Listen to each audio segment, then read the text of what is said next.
अंदर घुसी चली आ रही है तू? बहू, हम अपने बेटा के पास आए ना। तेरा बेटा यहाँ पर रहता है, इसका मतलब ये नहीं कि गांव के सारे फकीर उठकर यहाँ आ जाएंगे रहने के लिए। बहू, तुम ऐसे काहे बात कर रही हो? तुमको तो पता है ना कि उसके बाबूजी अब नहीं रहे। गांव में मेरा कोई ध्यान रखने वाला नहीं है। हमको वहाँ मन नहीं लग रहा था, तो हम सोचे कि अपने बेटा के पास आके रहते हैं। हमने ना तेरा कोई ठेका नहीं उठाया है, आई बात समझ में? और तू ना ऐसे नहीं मानेगी, तुझे तो तेरा बेटा ही आके बताएगा। राजा, राजा देखो तो कौन आया है। बेटा, हम तेरे पास रहने के लिए आए हैं। गांव में मन नहीं लग रहा था ना तेरे बिना। माँ क्या है यार ये सब? अगर आपको आना होता है तो मुझे इन्फॉर्म करके आया करो ना। ऐसा आना अच्छा लगता है? और आपको कैसे रख लूंगा अपने घर पे मैं? है 3 कमरे हैं यहाँ पर बस। एक कमरा स्टोर रूम बना रखा है, एक कमरा कोई गेस्ट आता है वो रह लेते हैं, एक कमरे में हम दोनों रहते हैं। यहाँ पर नहीं हो पाएगा। आप मेरी बात को समझो। अगर आपको रहना है तो अब बड़े भैया के घर चले जाओ ना, अजय भाई के घर चले जाओ, वो रख लेंगे आपको।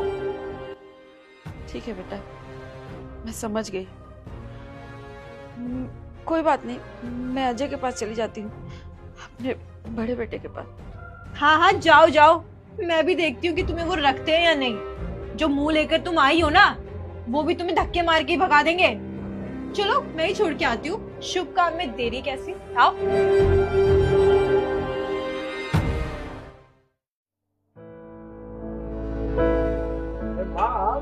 देखो तो कौन मिलने आया है। जीता रहे।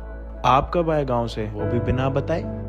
वो सब छोड़ना, मुझे तो लगा तू भी मेरी इज्जत नहीं करेगा और मुझे घर से भगा देगा। माँ, आपको ऐसा क्यों लगता है कि मैं आपकी इज्जत नहीं करूंगा? और आप बाहर खड़े होकर क्यों बात कर रहे हो? आओ ना आप। हाँ हाँ जेठ जी, रख लो अपने घर में, पर सोच समझ के रखना, क्योंकि बाबूजी तो प्रॉपर्टी पहले ही बांट चुके हैं। माँ के पास एक फूटी कौड़ी नहीं है आपको देने के लिए। और ऐसा ना हो कि कहीं इनकी बीमारी में आपका ही उल्टा खर्चा लग जाए। कंचन, थोड़ा तमीज में बात करो। माँ है वो मेरी, और तुम्हें ये सोचने की जरूरत नहीं है कि वो मेरा कितना खर्चा कराएंगे और कितना नहीं। ये घर उन्हीं का है, उनका जब मन करेगा वो यहाँ पे आएंगी। माँ, आप इसको छोड़िए, आइए अंदर। कौन है अजय? अरे मम्मी जी, आप कैसी है मम्मी जी? माँ, ये सब कुछ छोड़ो ना, आप अंदर आ जाओ।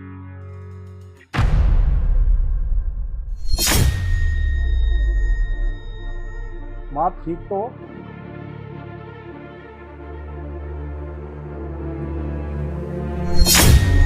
इतने सारे पैसे?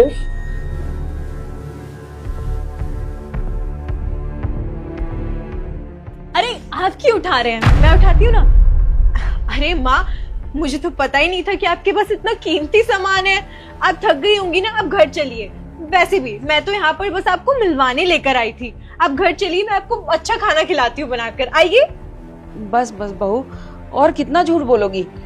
तुमने तो गिरगिट की तरह रंग बदल दिया पैसे देखते ही। माँ, अब तो गुस्सा हो क्या आ गई? बताओ, पूरी बात भी नहीं सुनी है। छोटा सा मजाक कर रहे थे हम आपके साथ। मैंने कंचन को बोला था कि जैसी माँ आएंगी ना गांव से, एक दिन मजाक करेंगे। याद है मैं बचपन में कैसे मजाक किया करता था? मेरी अभी भी ऐसी आदत है। लेकिन ये, इसे मैंने क्या समझा और क्या बोलने लग गई। ज्यादा मजाक कर गई है, नादान है, कुछ ही बोल जाती है। मैं डांटूंगा इसे घर जाने के बाद, है ना? बाकी आप चलिए ना मेरे साथ। आपके लिए तो हमेशा मेरे दरवाजे खुले हुए हैं। और वो स्टोर रूम नहीं है, स्टोर रूम मत समझना, वो आपका रूम मैंने अच्छे से सजा रखा है जैसा आपको चाहिए। आप भैया के घर खामा खा गई, आप चलिए मेरे साथ, है ना कंचन? अरे बड़ी जल्दी माँ की याद आ गई। अभी मैं तेरे ही घर गई थी ना पहले, कि मैं अपने बेटे के साथ रहूंगी। तूने तो बोला तेरे घर में जगह ही नहीं है, सिर्फ 3 कमरे हैं। एक कमरे में तुम दोनों रहते हो, एक स्टोर रूम है और एक गेस्ट के लिए है। मैं तो गेस्ट भी नहीं हूँ, तुम तो जानते ही नहीं है ना मुझे। माँ, मैं ना आपको अपने रूम में एडजस्ट करूंगी, आप स्टोर रूम छोड़ दो। और राजा देखो, माँ कितना कीमती सामान लेके आई है, इसको हम अच्छे से रख देंगे। आप चलिए घर चलते हैं। अच्छा, तो माँ ये सामान लेकर आई हैं? ठीक है माँ, आप एक काम करो, मेरे साथ घर चलो। भैया को खामखा टाइम वेस्ट हो जाएगा, ये बहुत बिजी रहते हैं। मैं बिल्कुल फ्री हूँ। अरे बस करो तुम दोनों, बस करो। कितना झूठ बोलोगे तुम दोनों? कितना? पैसे के लिए ना? ये तुम दोनों जो अभी बदले हो, सिर्फ पैसे के लिए। वो तो भला हो तेरे पापा का, जो उन्होंने जीते जी प्रॉपर्टी तुम दोनों के नाम कर दी।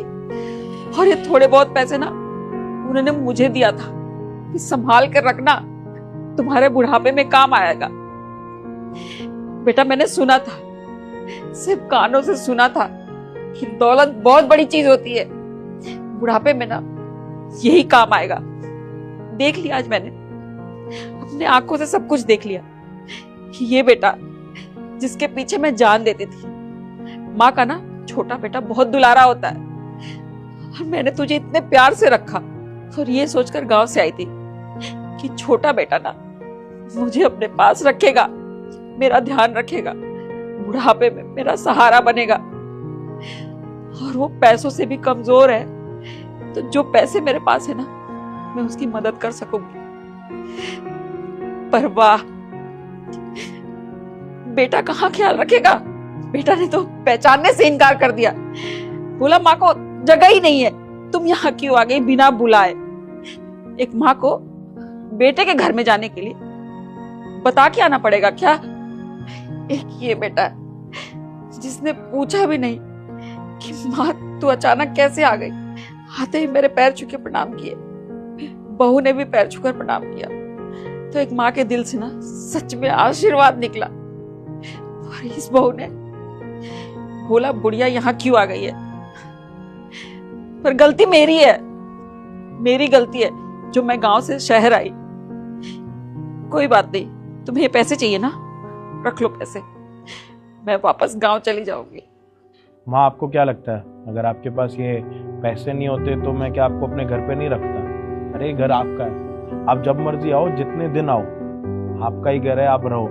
वैसे भी मैंने तो आपको बोला था कि अब गांव में आप अकेले पड़ जाओगे, लेकिन आपकी इज्जत थी कि नहीं, इस गांव से मेरी बहुत सारी यादें जुड़ी हुई हैं, पापा की बहुत सारी यादें जुड़ी हुई हैं। आपने मेरी बात मानी नहीं, लेकिन ठीक है। और मुझे लगता है कि पैसों की ज़रूरत ना हमसे ज़्यादा शायद इन दोनों का है, क्योंकि शायद आप इनके घर पर जब गए होगे तब तो इन्होंने आपको रखा नहीं होगा, और अब जब इन्होंने आपके हाथ में इतने सारे पैसे देख लिए तो इन्होंने गिरगिट की तरह अपना रंग बदल लिया।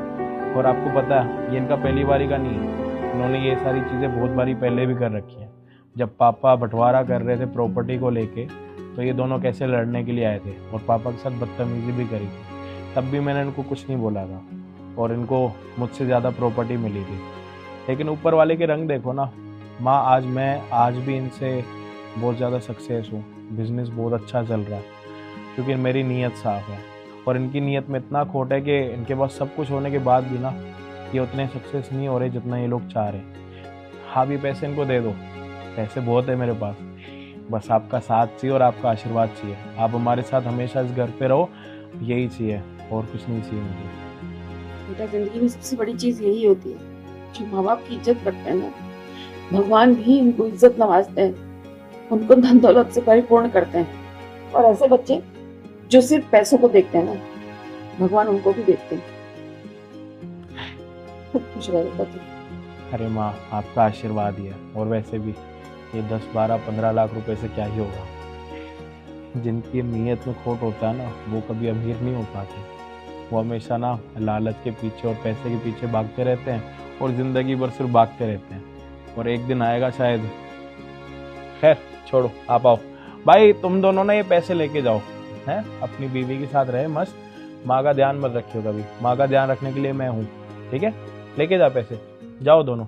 और हाँ, जाते जाते ना एक बात और भी सुन लो, दुनिया में ना सबसे महंगी दौलत जो है ना, वो माँ है, पैसे नहीं। और सोचो जब माँ ही मेरे साथ रहेगी तो फिर पैसे की क्या ही कमी पड़ेगी मुझे। पैसों की ज़रूरत तुम दोनों को मुझसे ज़्यादा है, तुम लोग रख लो। और ये ज़रूरत ना तुम लोगों को बार बार जाओ यहाँ। आइए माँ, आप अंदर आइए। मम्मी जी 1 मिनट, मैं अभी आती हूँ।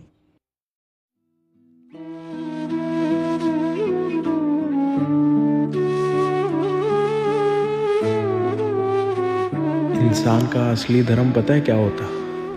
वो धर्म ये होता है कि हमें अपनी माँ बाप की सेवा करनी है, चाहे हम जिस मर्जी हाल में जिए, लेकिन हमें अपने माँ बाप को हमेशा एक अच्छा जीवन देना है, चाहे उसके लिए हमें कुछ मर्जी करना पड़े। क्योंकि माँ की बराबरी तो हम कहीं से कहीं तक भी नहीं कर सकते, लेकिन अगर कुछ अच्छा कर सकते हैं तो वो हमें ज़रूर करना चाहिए।